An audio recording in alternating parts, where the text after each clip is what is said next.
The town of Villisca, Iowa hasn't changed much in the last century. Most of the homes are still on large lots graced with tall, mature trees.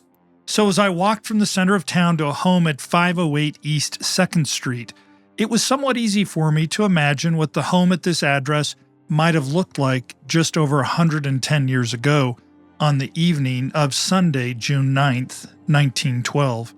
A soft wind blew, but otherwise there was a peaceful silence that's remarkable because of the absence of the noise typical of modern civilization. The loudest sound was that of my shoes on the street.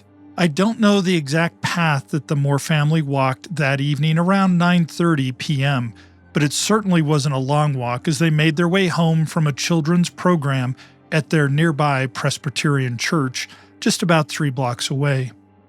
Reportedly, along the way, the family greeted neighbors and others. There were 8 in the group: Josiah and Sarah, their 4 children, Herman 11, Catherine 10, Boyd 7, and Paul 5. 2 neighbor girls, friends of Catherine's, Lena and Ina Stillinger, were there to sleep over. The program had started at 8 p.m. that evening and had been led by Sarah Moore herself, and all 6 of the children had participated and performed. Sarah, no doubt, was exhilarated that the planned program had gone well and likely exhausted by the effort required to make it happen.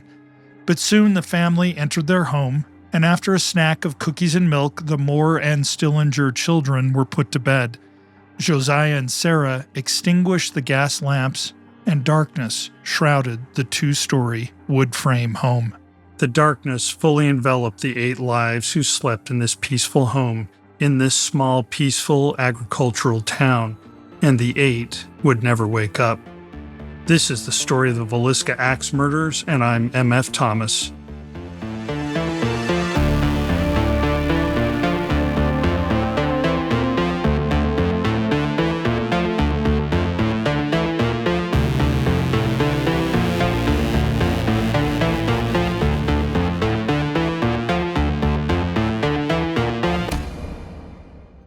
In the early hours of Monday, June 10, 1912, an unknown intruder entered this 2-story wooden home through an unlocked back door. The small Midwest settlement had a population of about 2,000 people, where everyone knew each other by sight, and residents did not worry about crime. The intruder quietly closed the door behind him and proceeded to take an oil lamp from a dresser. The town coroner later reconstructed the events, indicating that the stranger removed the lamp's chimney or glass top and placed it under a chair. Then he bent the wick to reduce the flame's intensity, then lit the lamp and turned it down to a very dim glow, barely illuminating the sleeping household. Carrying an axe he'd taken from the woodshed outside, the intruder passed a bedroom where the 2 Stillinger girls, aged 12 and 9, were sleeping, and ascended the narrow wooden stairs leading to 2 other bedrooms. He passed the first bedroom where the 4 Moore children were sleeping, and entered the room where 43-year-old Josiah Moore was lying beside his wife, the 39-year-old Sarah. Raising the axe high above his head to the point where it hit the ceiling, the assailant struck Josiah Moore on the back of his head with the flat of the blade, crushing his skull and probably killing him instantly. And without giving Sarah a chance to wake up or notice his presence, he struck her as well. Leaving the dying couple, the intruder went to the next room and used the axe to kill the 4 more children as they slept. All evidence points to the likelihood that Herman, Catherine, Boyd, and Paul did not wake before they died. Incredibly, these murderous acts did not create enough noise to wake Catherine's 2 friends, Lena and Ina Stillinger, as they slept in the first bedroom downstairs. In his last murderous act of the night, the killer then returned downstairs and took his axe to the Stillinger girls. The older of the 2 may have awakened an instant before she too was murdered. The town of Villisca is a long way from the major cities of Iowa. My trip required a very deliberate drive, a very deliberate effort to find the small, white 2-story home where, in 1912, these 8 people were murdered in the middle of the night by an unknown man wielding an axe. Without this reason to visit, it's unlikely anyone would ever stumble across the home. The town is located in Montgomery County, Iowa. Even today, the rural county is lightly populated with only about 11,000 people. This wasn't just a single, isolated, horrific event. The Villisca case to this day remains unsolved, yet these murders are one of at least a dozen other cases across the United States where entire families were murdered in their sleep under circumstances that are eerily similar. Now, the home at the center of the story looks much like it did 110 years ago. At this time of year, there are few tourists seeking a tour, and the home was locked in the afternoon when I arrived. I walked up the back steps and peered through the windows of the back door into the kitchen. The room has been carefully maintained to cultivate the appearance as it would have been on the evening on June 10th, 1912. Dark brown wood plank flooring was carefully swept and mopped. A wood-fired stove and oven sat against the left wall. A table covered with a tablecloth sat against the far wall, and an icebox sat against the right corner, just to the side of an open doorway that led to the living room. I explored the home, the neighborhood, and the streets to the center of town, and the railroad as the shadows lengthened and the afternoon turned to dusk. But on that night in 1912, once the killer had completed these grisly acts, he then did several things that mystify investigators at the time and even to this day. First, he covered the shattered heads of Joe and Sarah with bedclothes. He also moved through the house and placed clothing over the faces of the other victims. Then, he also went on to ritually hang clothing or cloth over every mirror and glass object in the house. Now, at some point, he even removed a portion of uncooked bacon from the icebox and left it wrapped in a towel on the floor of the downstairs bedroom near an unfamiliar keychain. There are hypotheses that the bacon was used as a sexual aid, but forensics being what they were in the 1910s, this was simply a hypothesis. The killer remained inside the house for a while, even filling a bowl with water and washing his bloody hands in it. But just before 5 a.m., he left the lamp at the top of the stairs and departed as silently as he had arrived, locking the doors and taking the house keys with him. And as the sun rose, the murderer vanished without a trace. It was only several hours after daybreak that the gruesome murders of the Moores were discovered. A neighbor, Mary Peckham, was out hanging laundry at 5 a.m. on the morning of the 10th. By 7 a.m., she realized she hadn't seen any of the Moores outside, and there was a complete absence of the usual noise coming from the lively household. By 8 a.m., she had walked to the front door and knocked. And without an answer, she tried opening the door, but found it locked.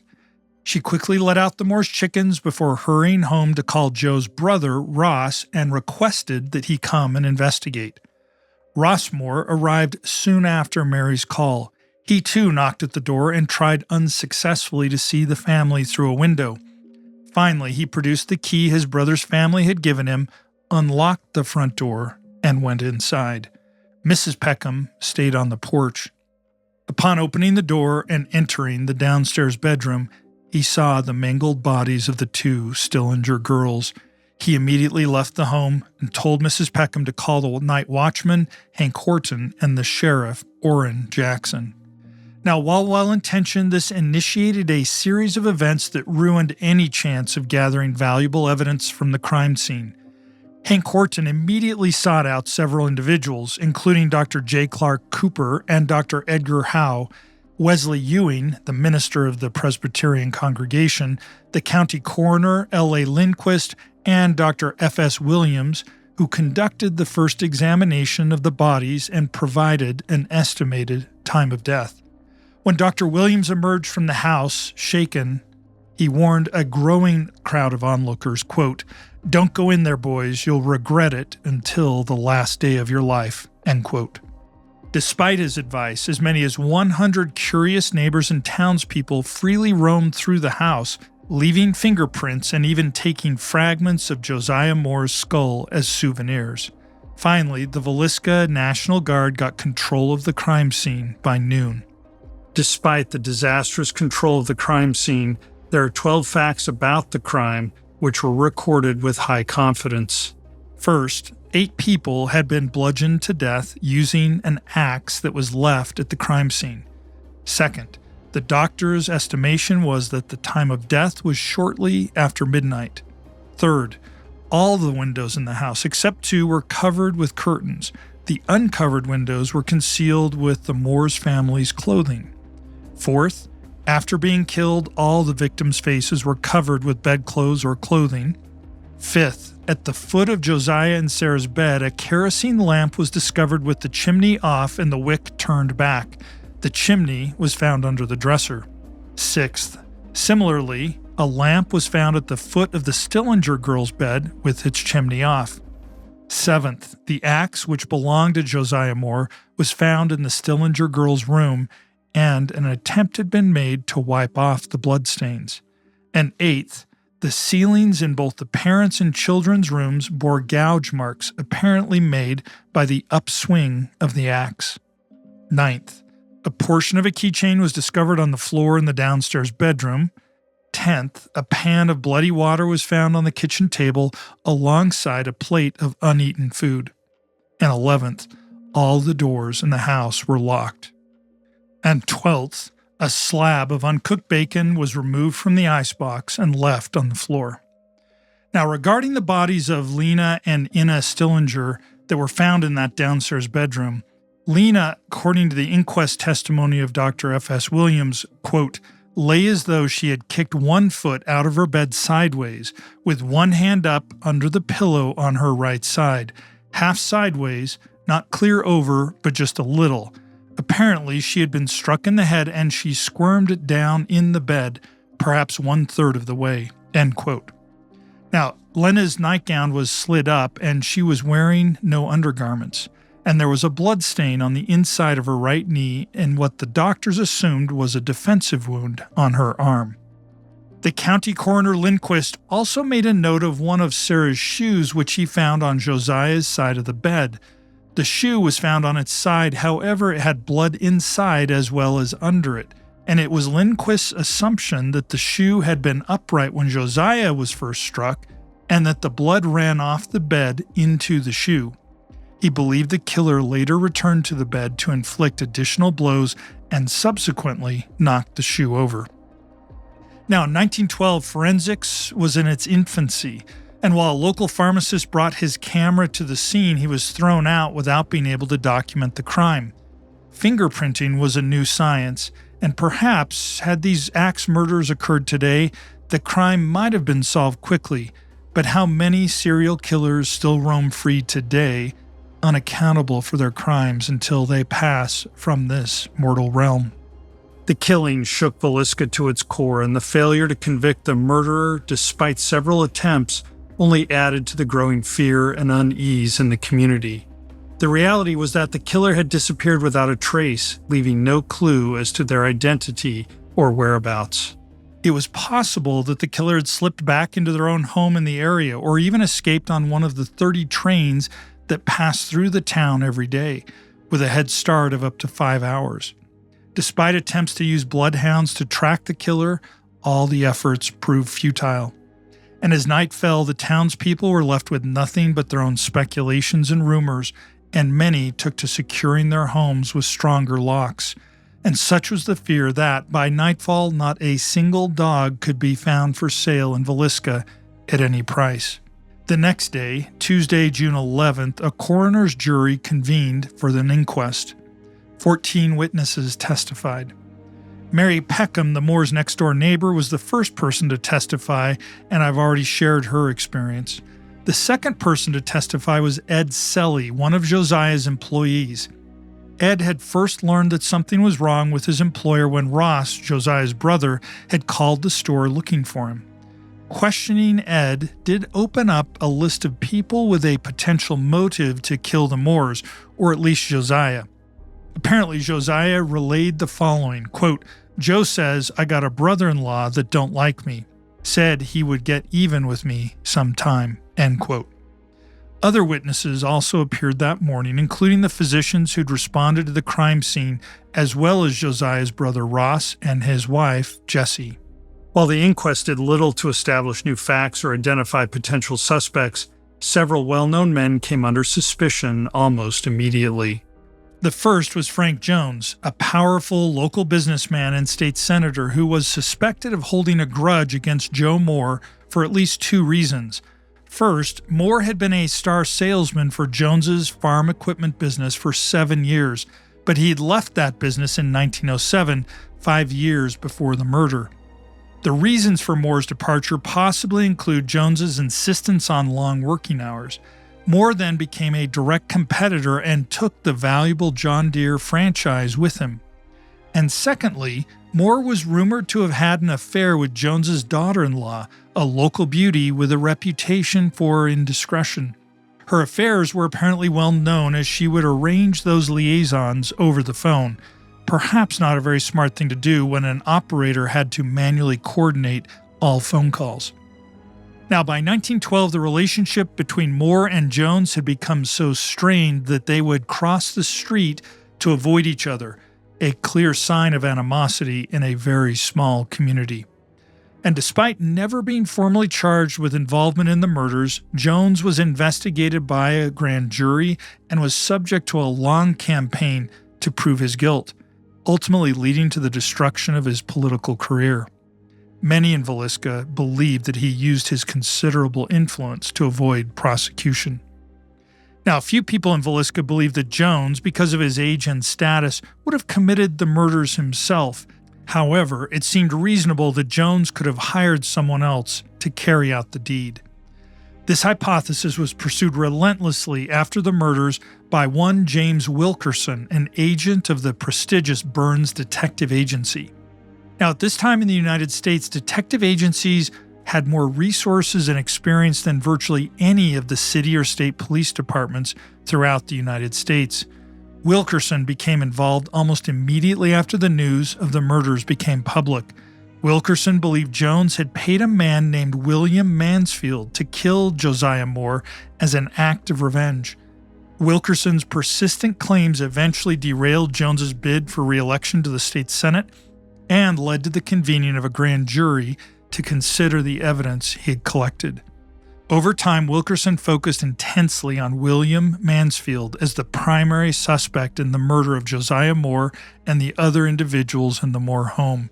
According to Wilkerson's investigation, Mansfield had been hired by Jones to commit the crime, and Wilkerson alleged that Mansfield was a cocaine addict and a serial killer. In 1916, 4 years after the murders, Wilkerson persuaded a grand jury to commence an investigation, leading to Mansfield's arrest and transportation to Red Oak, Iowa from Kansas City.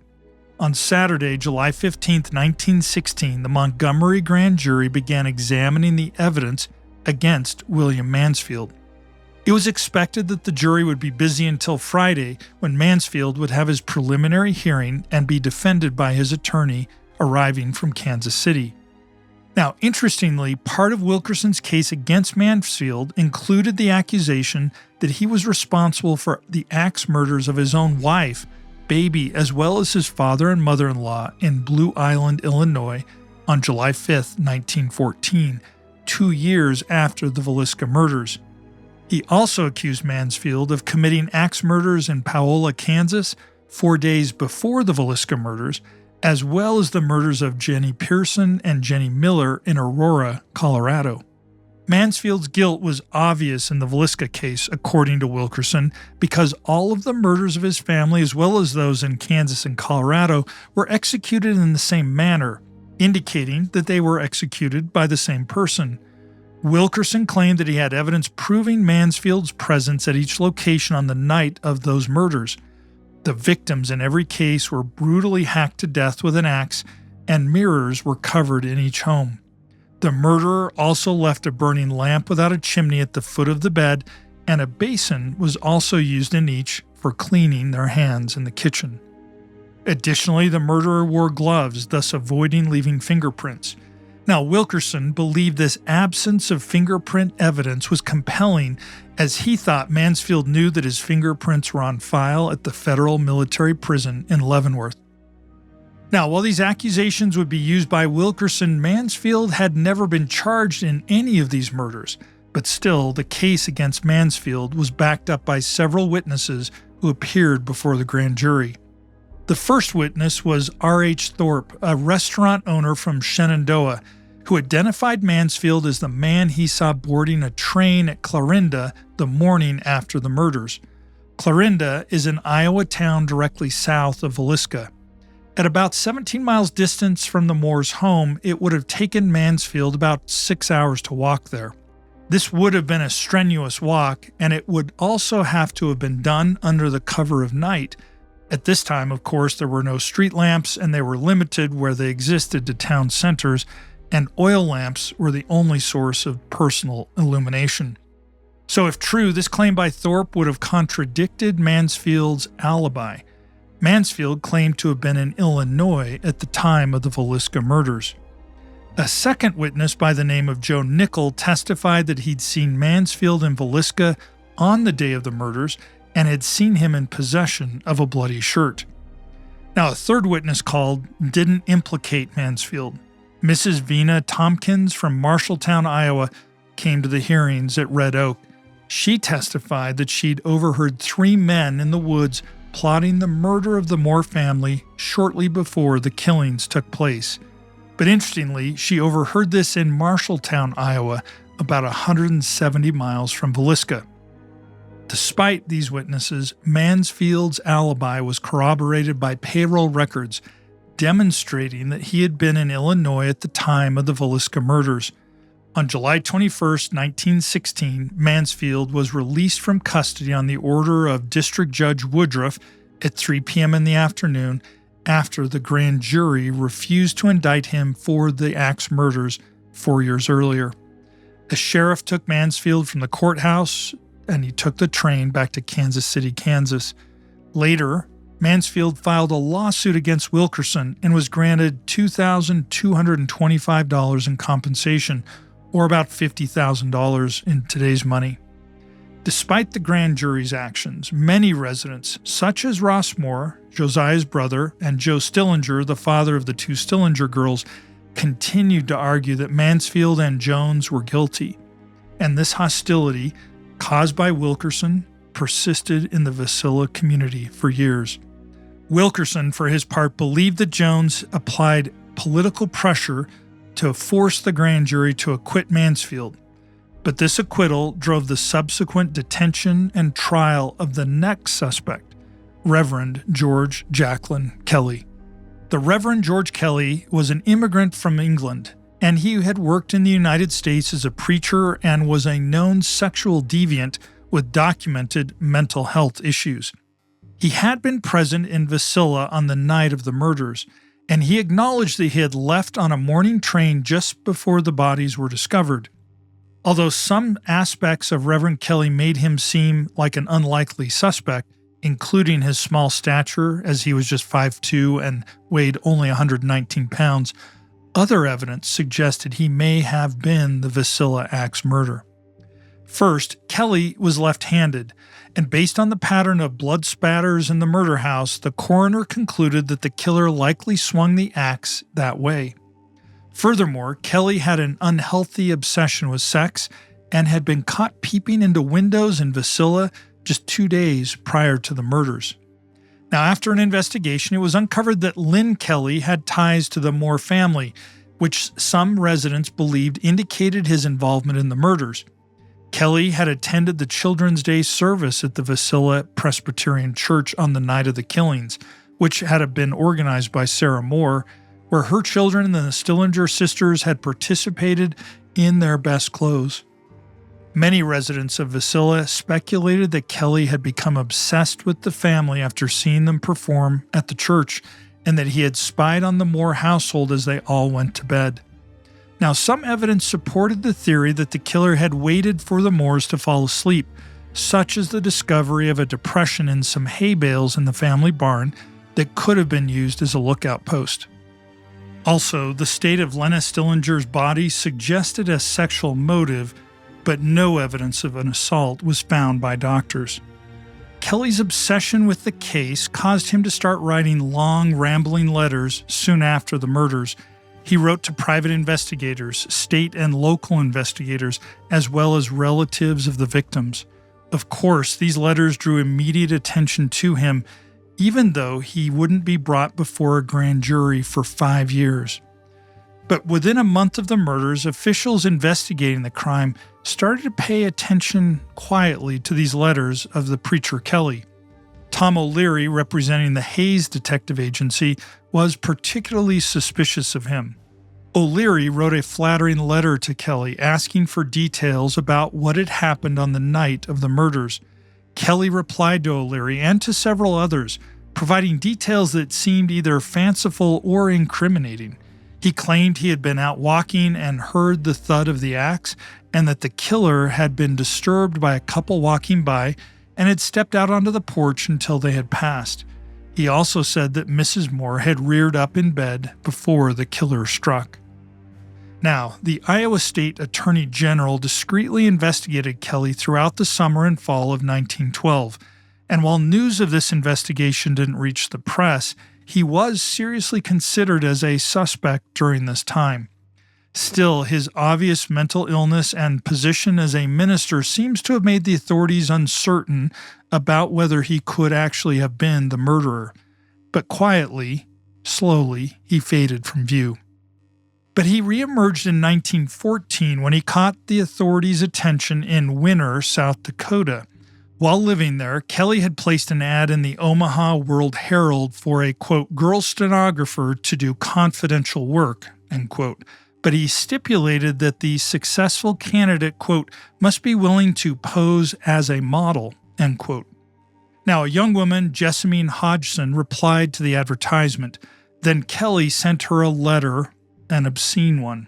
A judge later described the letter as, quote, so obscene, lewd, lascivious, and filthy as to be offensive to this honorable court and improper to be spread upon the record thereof, end quote. The letter apparently included instructions for Hodgson to type in the nude. Now, she took Kelly's letter to her pastor, who turned it over to the police. The postal authorities, pretending to be Jessamine, started a correspondence with Kelly. As expected, his letters became more and more salacious, and finally the police arrested him in 1914 for sending obscene material through the mail. Kelly was convicted in May of 1914, and he was initially sentenced to Fort Leavenworth Federal Penitentiary, but was quickly transferred to St. Elizabeth's, a mental health hospital in Washington, D.C. And after months of treatment, he wrote to the Iowa Attorney General, George Cosson. With his mental health more stable as a result of his treatment, Kelly apparently realized that his past claims of being involved in the murders put him at high risk for prosecution. Cosson replied back via mail that Kelly wasn't a suspect and that instead he should focus on getting well. But in 1916, when the Wilkerson case collapsed, a grand jury member, Scott Smith, was reported as saying, quote, we've got to look at that crazy preacher over in Nebraska, end quote. Within a year, the grand jury conducted an investigation and returned an indictment for Kelly's possible guilt. They issued a bench warrant for his arrest on April 30th, 1917, and Kelly presented himself to the Montgomery County Sheriff on May 14th. The Reverend George Kelly's interrogation started in the afternoon and went on for several hours into the night, with multiple investigators questioning him. During the interrogation, Kelly was given occasional breaks and allowed to go back to his cell, which he shared with 2 undercover investigators posing as inmates. These undercover investigators spoke with Kelly during his breaks and falsely claimed that confessing to the crimes would result in better treatment. The investigators' aggressive interrogation techniques, along with this misleading advice from undercover detectives, led Kelly to break down and confess to the murders the following morning. Now, while this was going on and Kelly waited for his hearings, there was a sense of unrest in Montgomery County and the surrounding area in southwest Iowa throughout the summer of 1917. Private investigator Wilkerson created the Iowa Protective Association and raised funds for Kelly's defense, while advocating for the arrest and trial of F.F. Jones. The tension was so significant that the Attorney General stationed a court reporter in the audience of these meetings to create verbatim transcripts of the goings-on. Wilkerson held these meetings to reinforce his accusations against Jones and lay out his belief in a government plot to implicate Kelly, as well as to gather donations for the cause. The funds collected were utilized to employ a legal team for Kelly and to finance new investigations into the possible involvement of F.F. Jones and William Mansfield. The defense team for Kelly was led by Ed Mitchell from Council Bluffs, who was also Wilkerson's attorney in Mansfield's defamation lawsuit.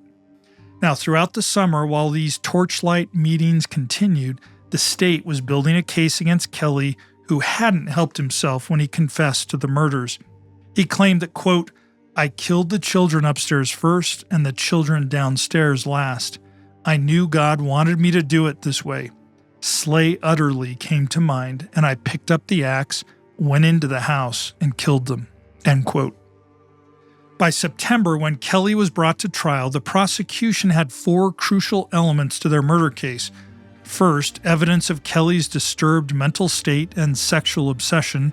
Second, a bloody shirt that Kelly had sent to be laundered a week after the murder. Third, Kelly's knowledge of and talk about the murder before it was discovered.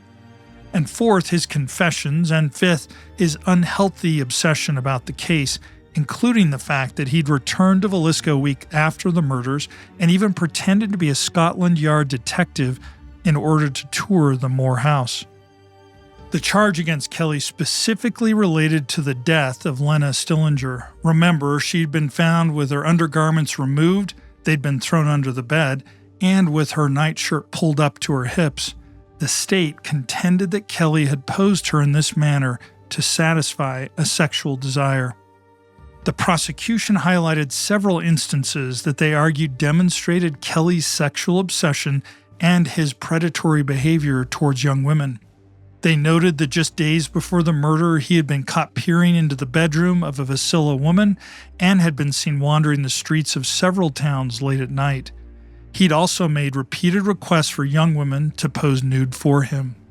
Additionally, less than a year after the murder, while preaching in Carroll, Iowa, he had reportedly pressured 2 13-year-old girls to pose nude for him. The state presented these actions as evidence that Kelly had entered the Moore house and killed the occupants. Kelly, for his part, later retracted his confession, and several witnesses who had initially claimed to have spoken to him changed their story. As jurors learned of the coercion used to extract the confession, they didn't believe his statement, believing that it came under duress. The first grand jury was unable to reach a unanimous decision, with 11 of 12 refusing to indict him. A second panel held in November of 1917 acquitted him completely due to a lack of evidence linking him to the murders. Kelly apparently continued to live a transient life, preaching and doing odd jobs. In 1924, he was arrested in Memphis, Tennessee, for the murder of a young boy. He was convicted and sentenced to death, but his sentence was later commuted to life in prison, where he died in 1951.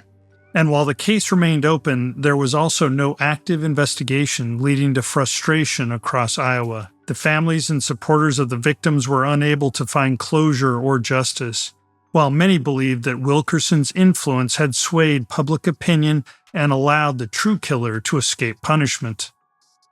With both sides feeling powerless and angry, the situation remained unresolved. Still, the possibility that Jones, Mansfield, and Kelly were all innocent started to gain some support despite the best efforts of Wilkerson. But before we close this chapter in the story of the Villisca Axe Murders, let's observe the final downfall of Wilkerson. Wilkerson, as I mentioned, was not a popular figure. He'd stirred up too many emotions and left his supporters and detractors deflated. During the interim period between Kelly's 2 trials, John Warren Noel, a Villisca photographer and strong supporter of Wilkerson, was discovered shot and dying on the railroad platform in Albia, Iowa.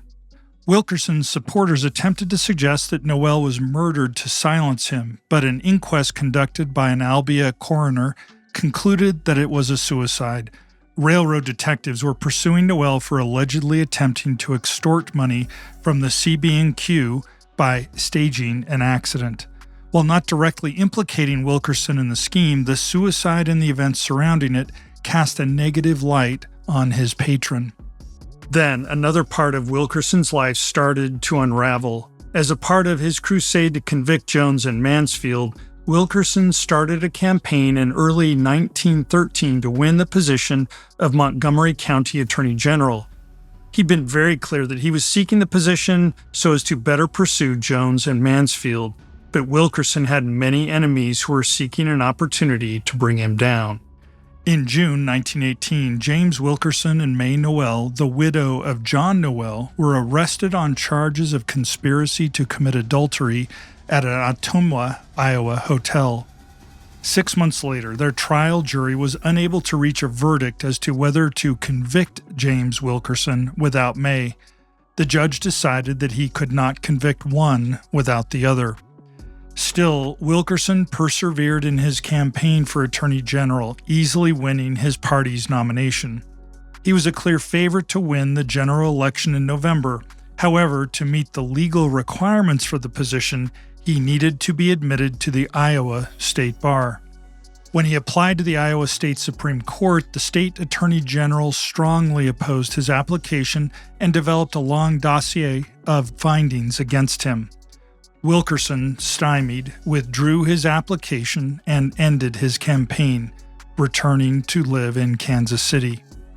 With Wilkerson's withdrawal from public life, the last character in the story exited the stage, and the story now seemed to go dormant. But as gruesome as the Villisca Axe murder case may be, it's just the tip of the iceberg. As I mentioned in the opening, the murder of the Moores and the children's friends is not an isolated one. As much as we think of serial killers being a modern phenomenon, it's not. There's real evidence that the slaughter of 14 families with 59 victims was committed by a single murderer from the late first decade of the 1900s to 1912. Additionally, there is reasonable evidence that another 25 family murders with another 94 victims can be connected to the same suspect. So how could this be true? Consider the time without forensics, databases, and even easy communication across police jurisdictions. It's easy to see that up to 36 family murders would have gone unconnected. The story that connects the Villisca case to these others is astonishing. The alleged murderer would represent, if true, the second most prolific serial killer in the history of the United States, just behind Samuel Little with 60 confirmed victims. There are astonishing similarities among these cases: the use of a blunt edge of an axe, the absence of robbery, the covering of victims' faces, just to name a few. And as for this first episode about the Villisca Axe murders, it's now complete. But as surely as the lights fade over this story, just as surely they will return to illuminate the story of the man from the train. Again, thanks for walking the dark paths of history, science, and the paranormal with me. Until next time, my friends, good night.